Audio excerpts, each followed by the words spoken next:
Come on, Snake.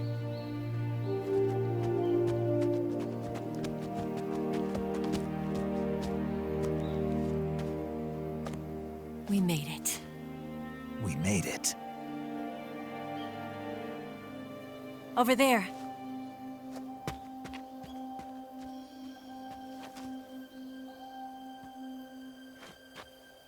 It's the boss, isn't it? I'll go get the wig ready to take off. Right. I'll leave you two alone. But come back in one piece, okay?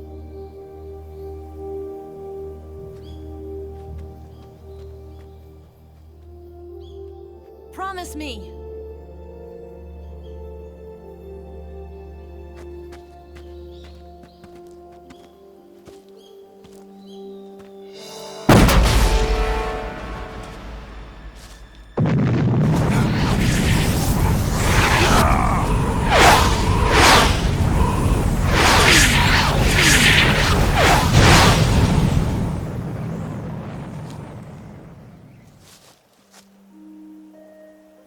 Life's end.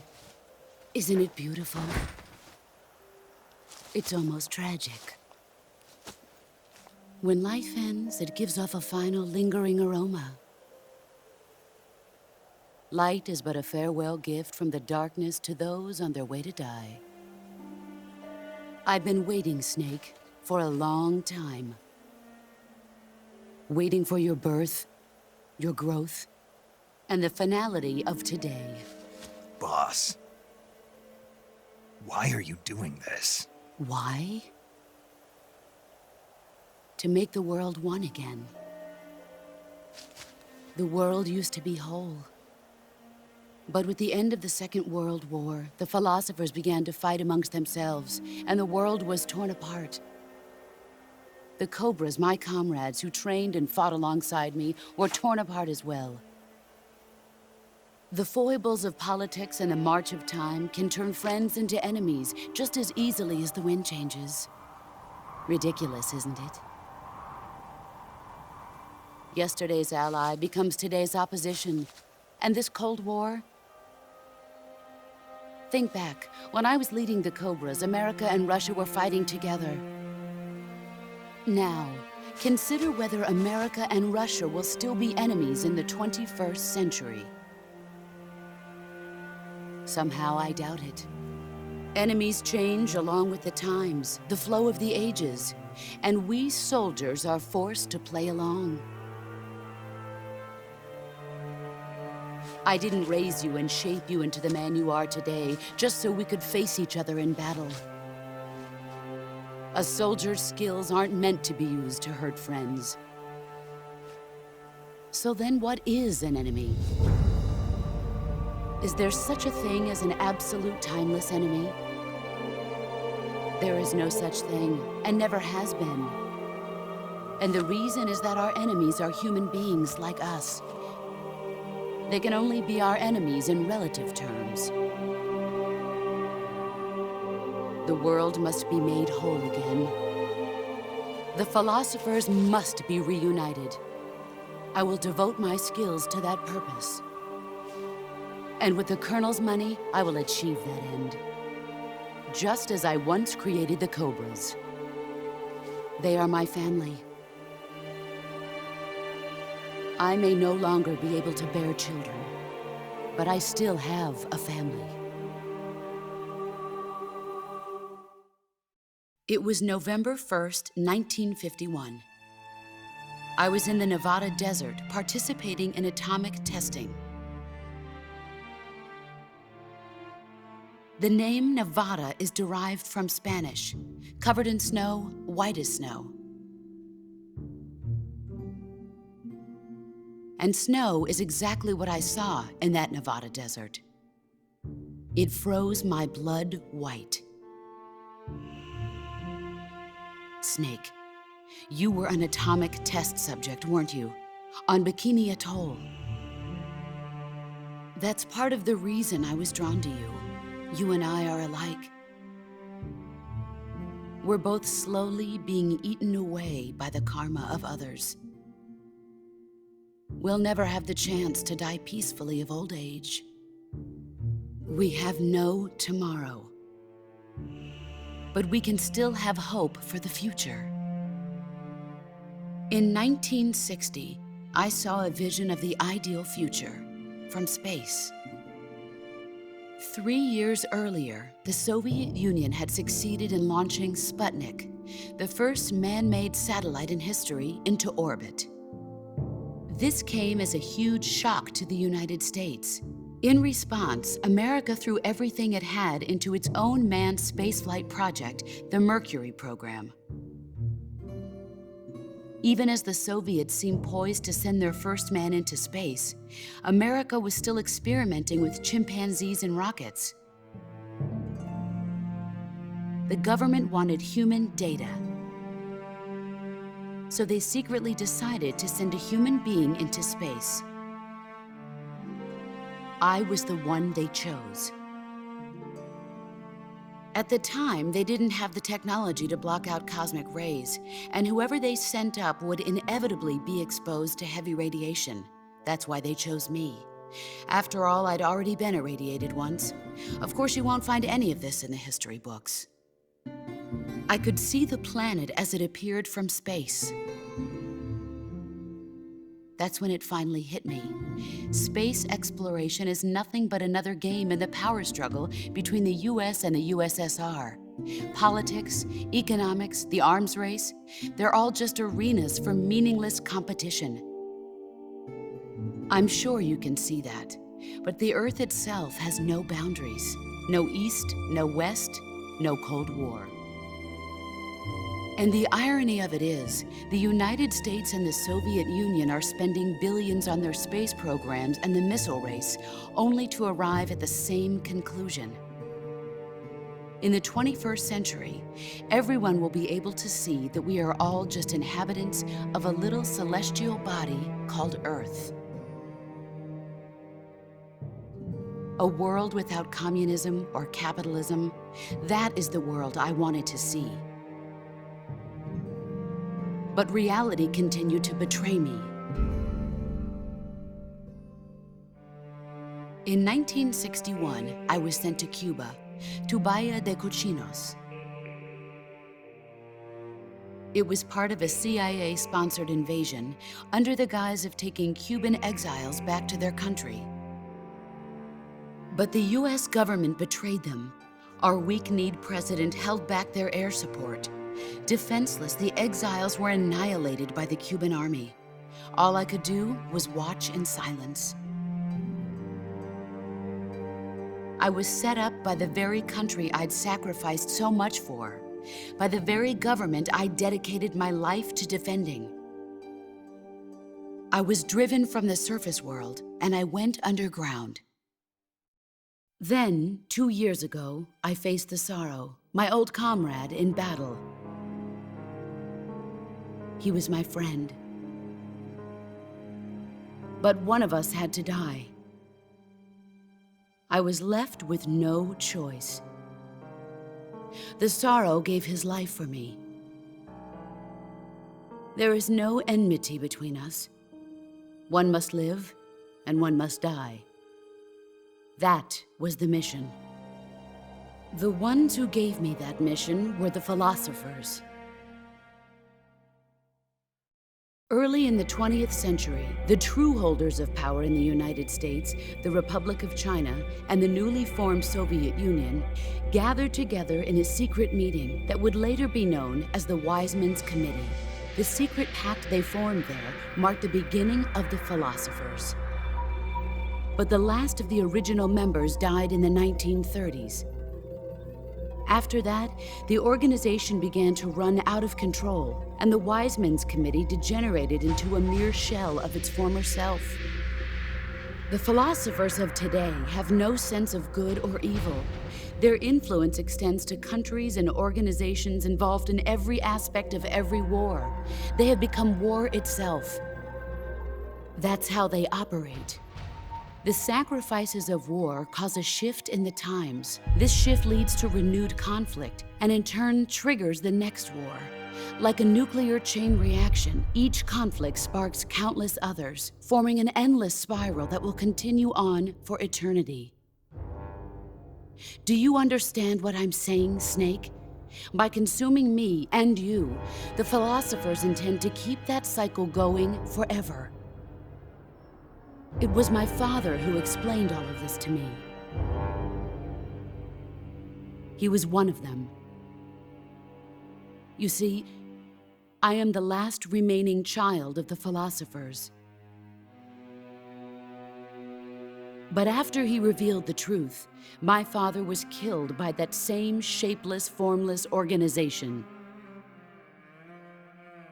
And my father isn't the only thing the philosophers have taken from me. In June of 1944, the Cobras and I took part in the landing at Normandy. We'd been given a top-secret mission to locate and destroy enemy V-2 rocket installations. I was pregnant at the time. The sorrow was the father. I gave birth on the field of battle. A beautiful baby boy. But my child was snatched away from me by the philosophers.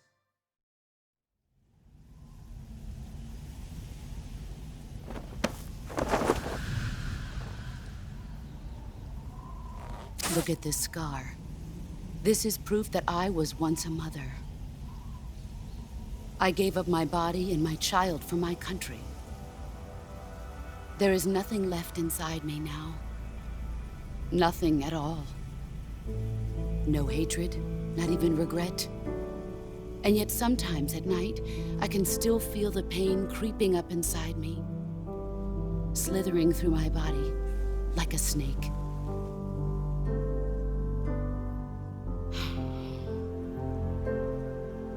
I've never talked this much about myself before. Thanks. Thanks for listening to me.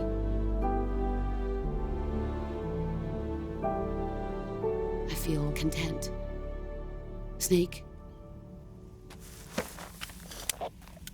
commence the operation. I raised you. I loved you. I've given you weapons, taught you techniques, endowed you with knowledge. There is nothing more for me to give you. All that's left for you to take is my life, by your own hand. One must die, and one must live.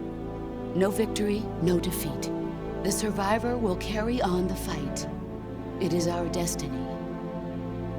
The one who survives will inherit the title of boss. And the one who inherits the title of boss will face an existence of endless battle.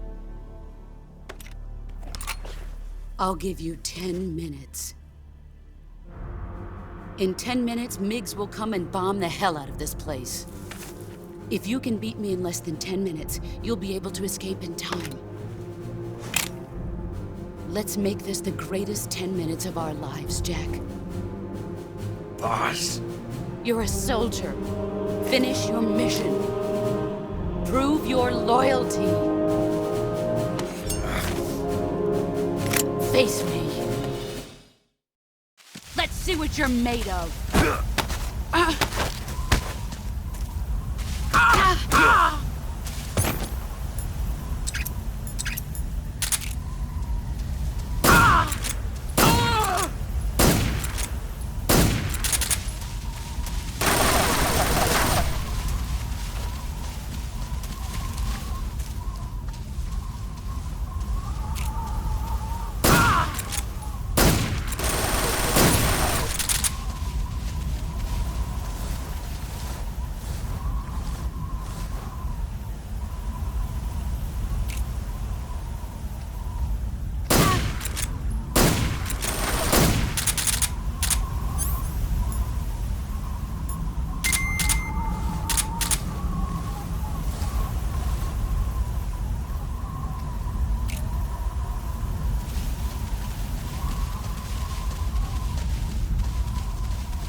Take this. Keep it safe.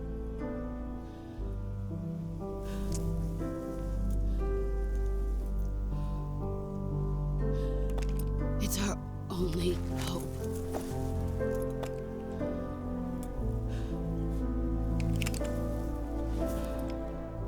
A patriot? Why are you giving me this? Jack. Or should I say, Snake? You're a wonderful man. Kill me. Kill me now. Do it.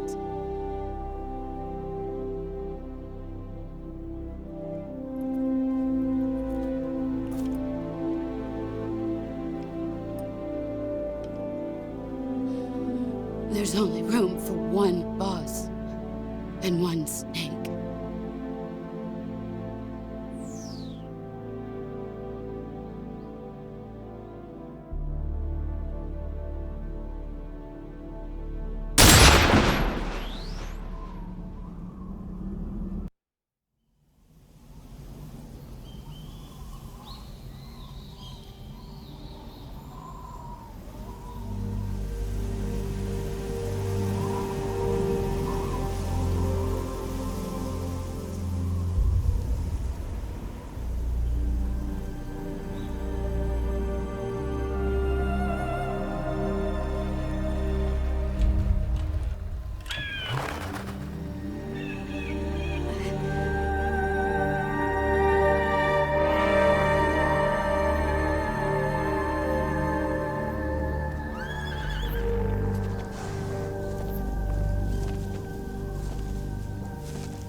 Ready to go, Snake?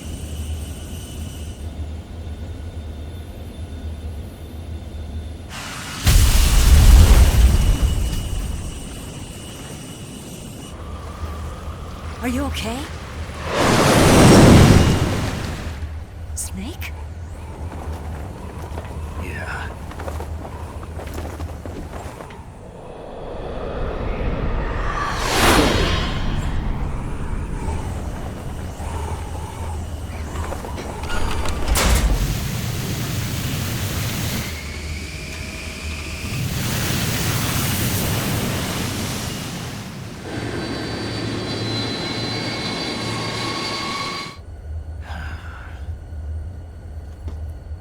told you you could trust me.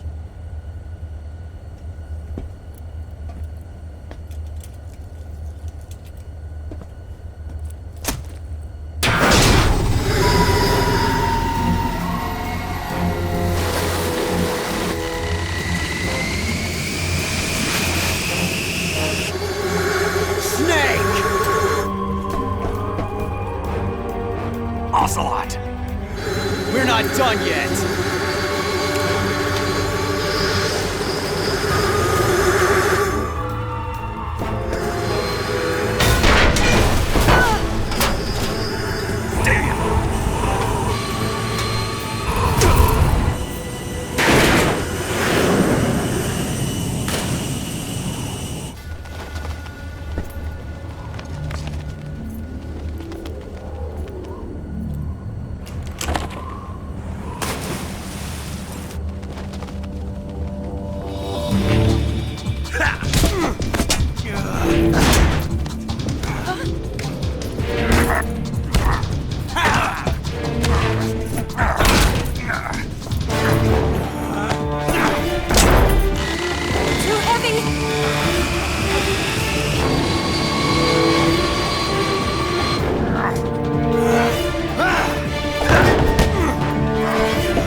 Snake, try to remember some of the basics of CQC.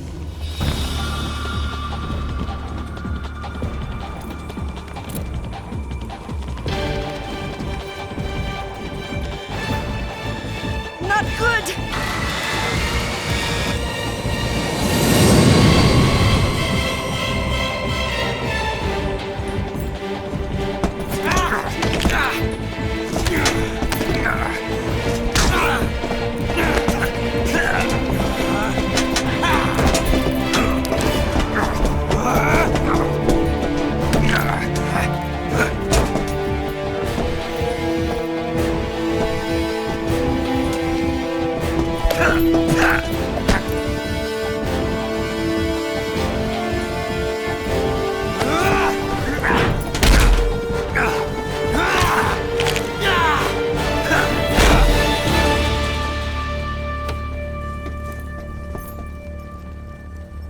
I picked up a few new moves.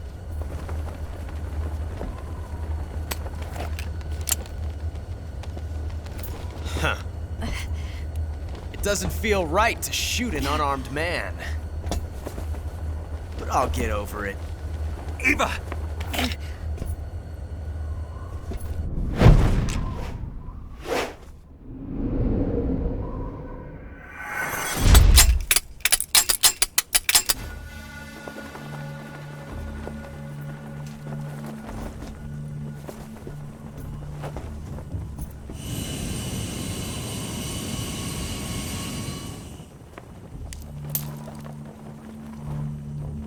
What do you say to one last showdown?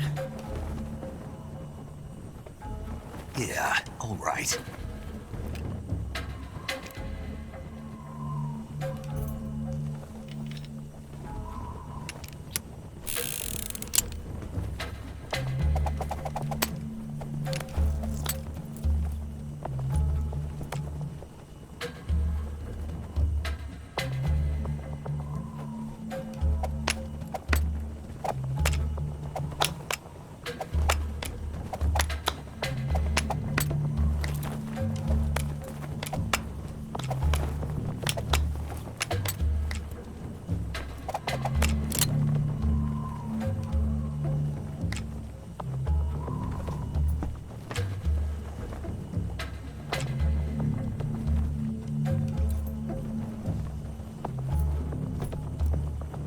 What's your name?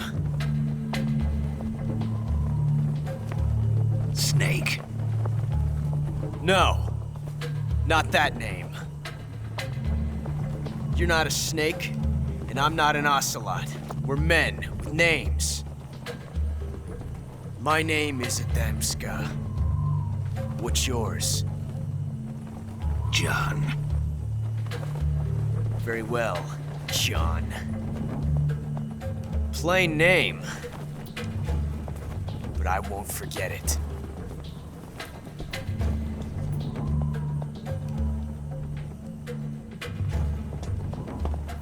Come on!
It's a blank.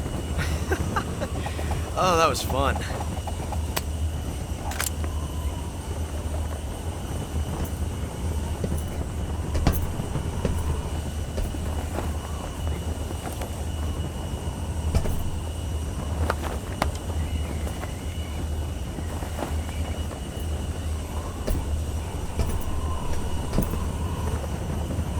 Till we meet again, John.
We made it. Yeah, we sure did.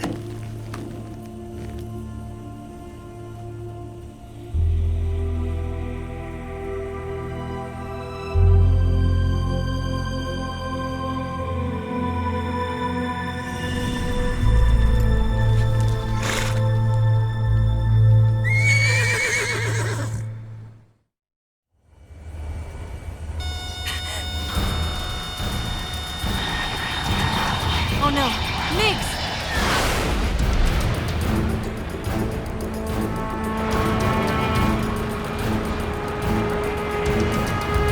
There's no way out! What are we gonna do? We've come too far to let them stop us now.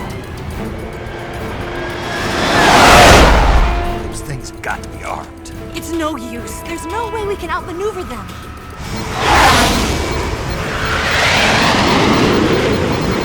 They're gonna shoot us down.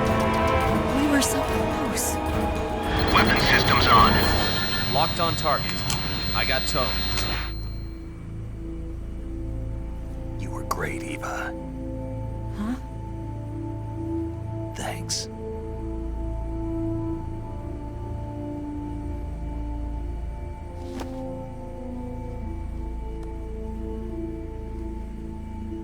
Bulk 19, this is Control. Stand by for a direct order from the chairman. Bulk 19, return to base immediately. Do you read me? This is a direct order from Comrade Khrushchev. Return to base immediately. Bulk 19, do you copy? Understood. Aborting mission. RTB. Look! The MiGs, they're turning back! Woo!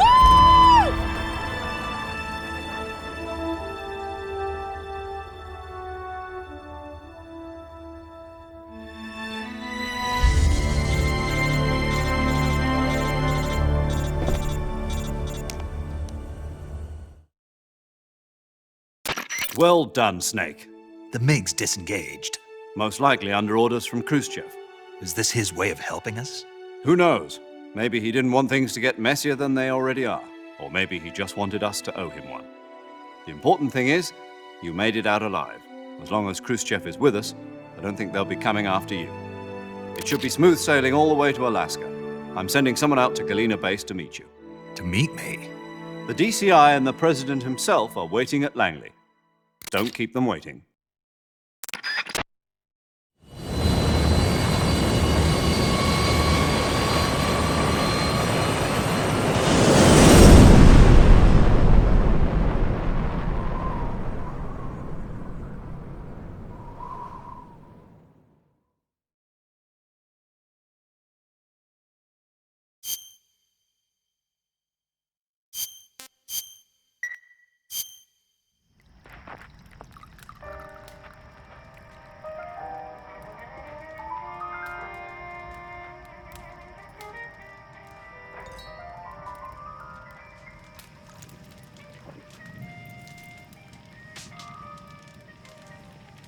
So what are you going to do now? Go back to the KGB?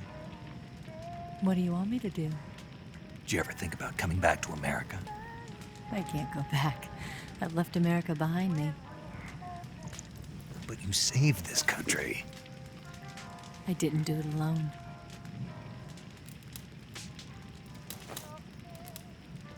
And I still owe you a dinner.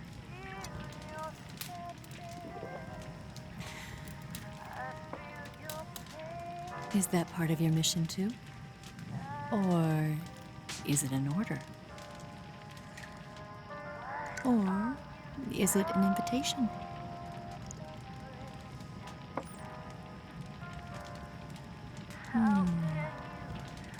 Or a proposal?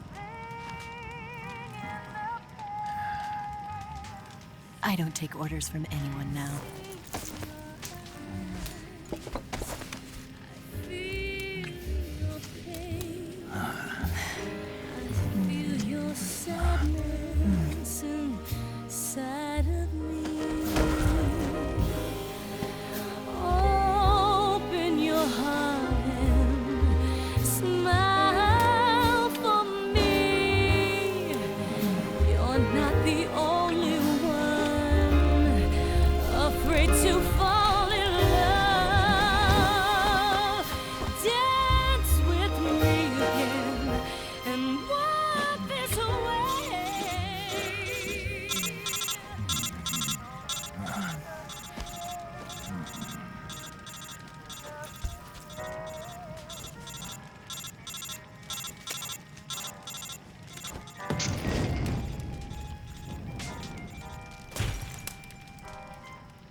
Scholars tell us that the first spy in history was the snake in the book of Genesis.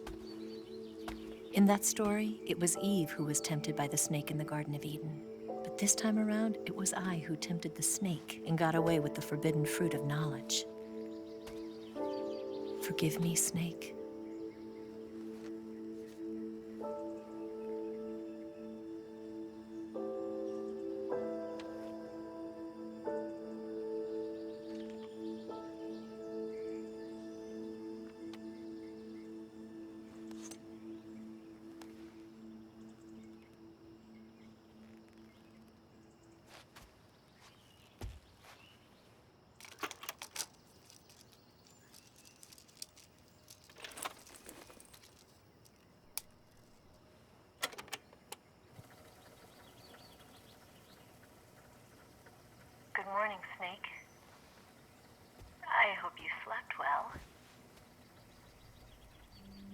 of all, I have to apologize. I wasn't sent by Khrushchev. I'm not a KGB spy, and I never worked for the NSA. I'm an agent of the People's Republic of China for the General HQ 2nd Department of the People's Liberation Army.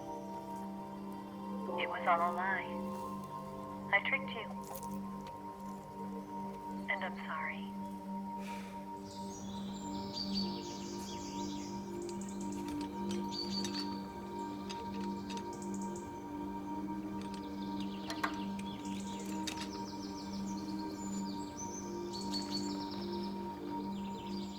The philosophers still exist in China, too. You see, my mission was to find out where Volgin was hiding the philosopher's legacy and steal it. So I infiltrated his base as a KGB spy. The 2 NSA codebreakers who defected in 1960 were actually both men. The real Adam never showed up at the meeting place, saving me the trouble of having to eliminate him. I sneaked in by pretending I was Eva. And you and Sokolov and Volgin, you all believed me.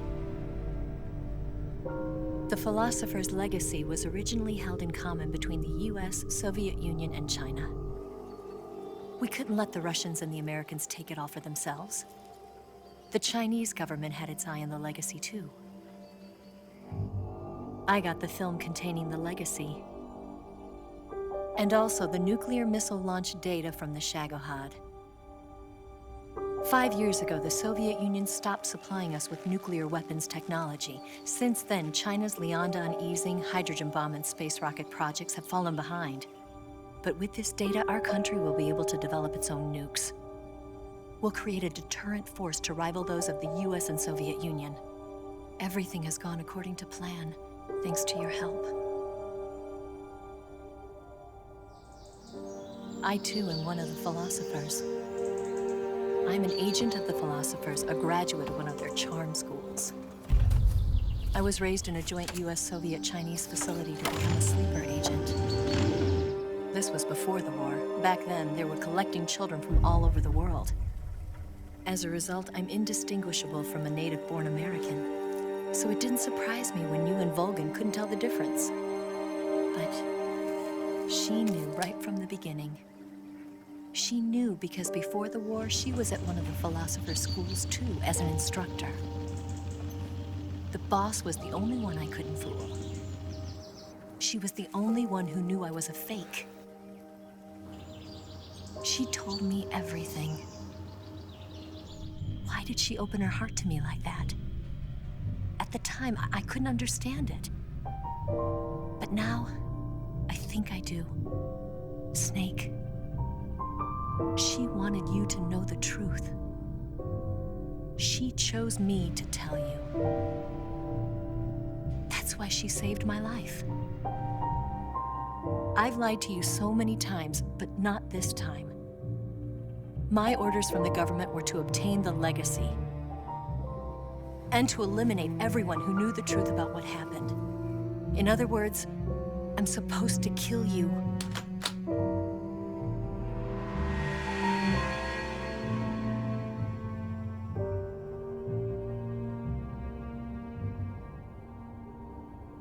But I can't do it. Not because we loved each other. And not because you saved my life. But because I made a promise to the boss. And I intend to keep it. I just wanted you to know.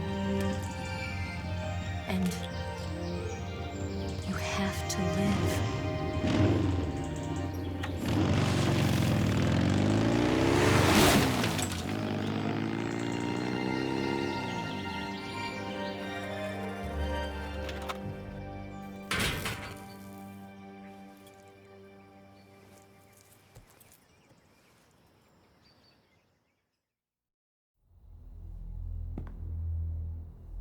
Snake, listen to me. She didn't betray the United States. No, far from it. She was a hero who died for her country. She carried out her mission knowing full well what was going to happen. Self-sacrifice. Because that was her duty.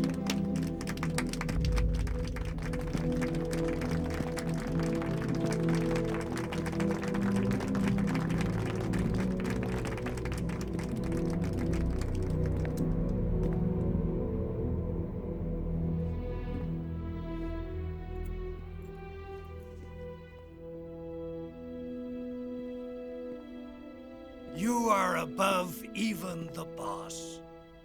I hereby award you the title of Big Boss.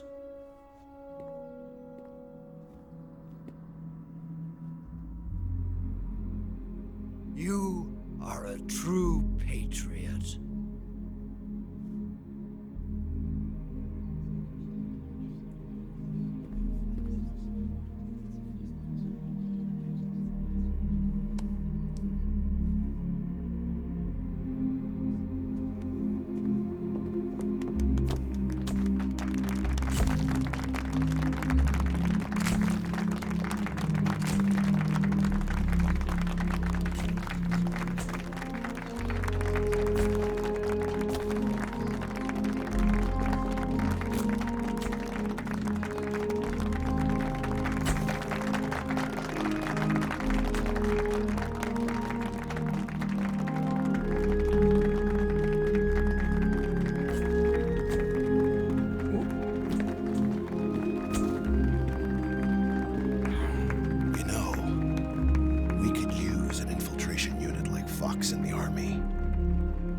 Someone like him to handle our top secret sneaking missions for us. A man who combines the qualities of a soldier and an agent. The boss's defection was a ruse set up by the US government. It was all a big drama staged by Washington so they could get their hands on the philosopher's legacy. And the boss was the star of the show. They planned it so that they could get the legacy that Colonel Volgin inherited and destroy the Shagohod at the same time. Only a legendary hero like the boss could have earned Volgin's trust. Finding out where the philosopher's legacy was hidden was to be her greatest mission. Everything was going according to plan. But then something happened that no one could have predicted. Colonel Volgin fired an American-made nuclear warhead at Sokolov's research facility. Khrushchev demanded that the US government provide proof that it wasn't involved. They couldn't just abort the operation to steal the legacy. So the operation itself was greatly expanded and revised. The authorities in Washington knew that in order to prove its innocence, they'd have to get rid of the boss, and that one of their own would have to do the job. The public couldn't be allowed to find out about it. Not ever. This, they concluded, would be the best way to keep the whole thing under wraps. The boss wouldn't be allowed to come back home alive, and she wouldn't be allowed to kill herself. Her life would be ended by her most beloved disciple. That was the way the government wanted it. That was the mission she was given, and she had no choice but to carry it out. Her death in your hands was a duty she had to fulfill. Out of duty, she turned her back on her own comrades. A lesser woman would have been crushed by such a burden. The taint of disgrace will follow her to her grave. Future generations will revile her. In America as a despicable traitor with no sense of honor. And in Russia as a monster who unleashed a nuclear catastrophe. She will go down in official history as a war criminal. And no one will ever understand her. That was her final mission. And like a true soldier, she saw it through to the end.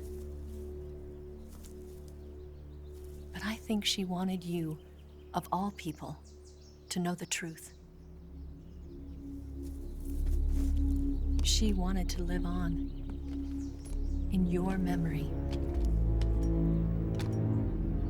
Not as a soldier, but as a woman. But she was forbidden to tell you herself. And that's why she told me. Snake, history will never know what she did. No one will ever learn the truth. Her story, her debriefing, will endure only in your heart.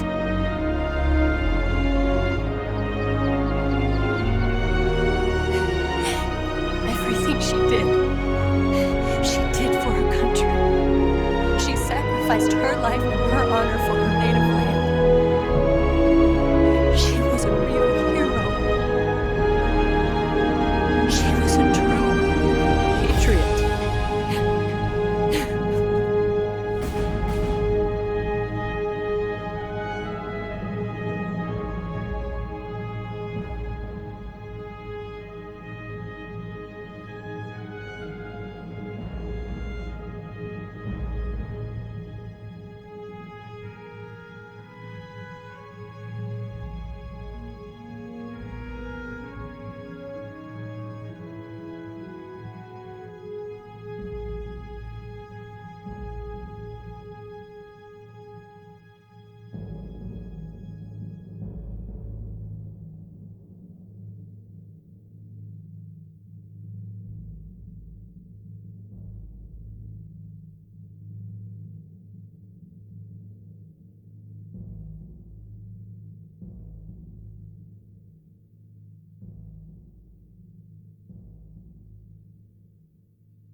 Yes, Grozny Grad and the Granin Research Facility have both been wiped out without a trace. I understand, sir, but they were necessary sacrifices. Yes, the CIA has taken care of the boss themselves. I believe the White House will be satisfied. Khrushchev is finished. Your time has finally arrived.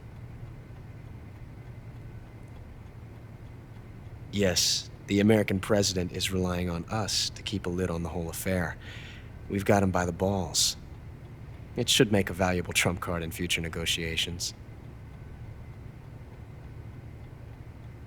Yes, Chief Director, of course. I'll keep the KGB informed.